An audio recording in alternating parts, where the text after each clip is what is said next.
Howdy everyone. It's been quite a while since I've videotaped anything because I haven't been doing anything too exciting recently. I've I've remade these side skins and I'll show those. Actually, I guess I can talk about them now. So I remade the side skins and during that process I changed the shape of them just a little bit. I don't know if you'll recall from the older videos, a couple of my older videos, it didn't, there was an area in here where this was still exposed. The outer skin didn't cover that because I wasn't sure where this curve was, how low it was going to come, things of that nature. So when it was all said and done, with the canopy in place, the side skin didn't cover this corner completely. So I remade the skins. While I had the skins and the canopy off, I went ahead and I trimmed back this edge here. This hung down all the way to the longeron here, but I cut it back to the frame itself. So the edge of this skin is now even with the frame, and rather than having it come all the way down to the longeron here. I did that because it gets riveted here, but the skin itself, as it comes down, it kind of sticks out a little bit. And when I put my skin over top of it, it was kind of causing my skin to stick out this way, away from the fuselage. So rather than try to bend this and my outer skin, I just went ahead and cut that off. So when this gets riveted in place, it will be pulled in nice and tight, and then my skin can just lay nicely over top of this and over top of the fuselage. I'll still have to put a little bit of a bend in my skin. I can feel when I rub my hand across here that this face does not rest on the same plane as this face. I can feel that this, especially right here, sticks out quite a bit. So as my skin comes down, I'll have to curve it a little bit so it will kind of hug the fuselage side here. And obviously I had done that on both sides, where I had cut this, the little bit of skin that hung down right here, I cut that off all the way back. So on the other side, I'll show you the new skin. So this is the new skin here. And you can see now that this entire corner is now covered up. So this is my plan. You can see, as I talked about before, this is the forward skin edge here. And then I wanted my side skin edge, bottom edge, to line up with this edge. And as it came back, I wanted it to align up with the edge of this rear skin, which you can see here. So now this line here of the fuselage rear skin, as it comes across, it just continues right along the edge of the canopy, runs downhill at the front, and then it aligns right up with this skin here. And then, like I said, I changed the design of it a little bit in this area here to cover up this corner. The overlap, as the canopy comes down, it right here in this corner where it first intersects the canopy, it overlaps the canopy about 1/8 of an inch, 1/8 to 3/16 of an inch. And then, of course, as the canopy continues to come down, it comes all the way down, and it sits inside that channel that's between the outer skin and the inner frame. It's just right here in this corner. I didn't want it to sit high onto the canopy. So it just barely covers the canopy at this corner. Canopy itself, I haven't done anything else with. Like I said, the canopy itself is finished. It's just a matter now of attaching it to the frame. But before I do that, I got to get all these side skins and different things figured out.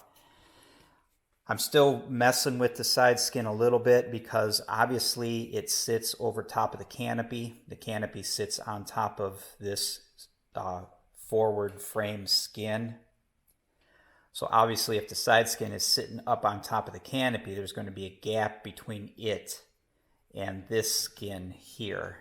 There's going to be a gap between this area of my side skin in relation to this skin because it sits on top of the canopy. So I've been trying to roll this corner, try to roll the corner and roll it kind of this way to close up the gap as best as I can, but I'm not getting too crazy with it because I'm going to put fuel tank sealant underneath here.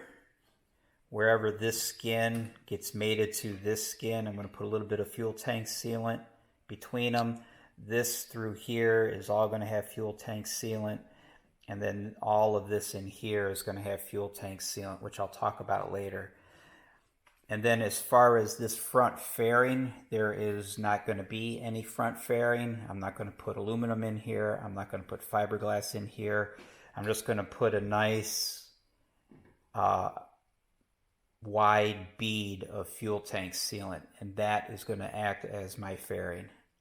It will be up underneath the canopy a little bit. It will help attach the canopy to the skin, and then it's also going to be more of a fillet up on the canopy and over onto the skin.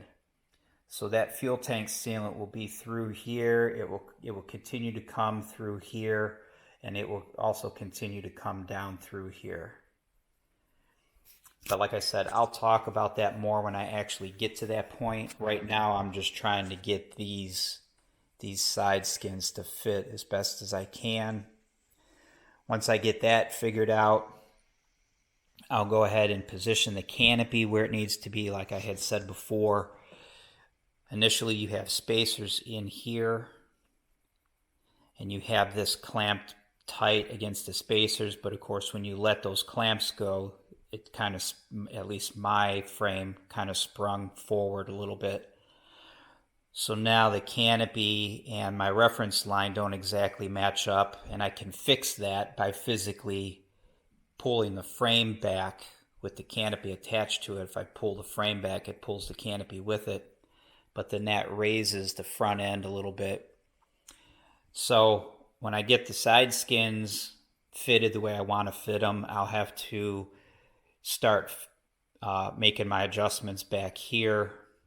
Make sure that the canopy up front is still sitting down and is aligned correctly. Then I'm going to start drilling my holes to attach the actual canopy to the sides. Once that's all finished, then I can start doing my permanent attachment of the canopy to the frame. So just wanted to get you guys caught up a little bit caught up on what I'm currently working on. The other thing that I had done, which I just remembered, which I don't know if I'll be able to show you much, I finally made the knob for my manual flap handle, which is right there. Hopefully that's in focus, I can't tell. And of course, the aluminum tubing that the knob is sitting on, that has to be trimmed back. But again, I'll cover that when I actually get to it. But the actual knob is now made. And I've also been working a little bit on my battery box. So I have, this is the hold down piece for the battery box.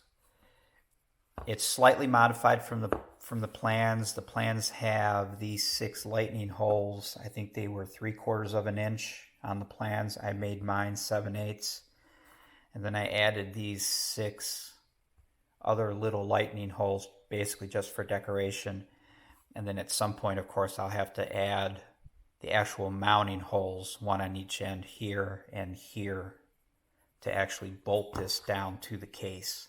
But that's it. I'm going to polish this up a little bit more. This is nothing more than some Scotch-Brite and a little bit of sandpaper, but I'm going to polish this up a little bit more. Here's the actual box. Now the box comes from Vans solid. You have the option of adding lightning holes, and I think I've talked about this in another video. I added the lightning holes that Vans shows you on the prints, but I've added a center lightning hole, and then I've added lightning holes on the side. And I think I talked about that in another video. Your L brackets will mount here and here. So you want to have these holes forward so they don't interfere and give you edge distance issues when you have your L bracket mounted. So that's what I did. Another couple of modifications, just adding the extra lightning holes. Obviously this is a different color. These come from Vans black, and I didn't want it black.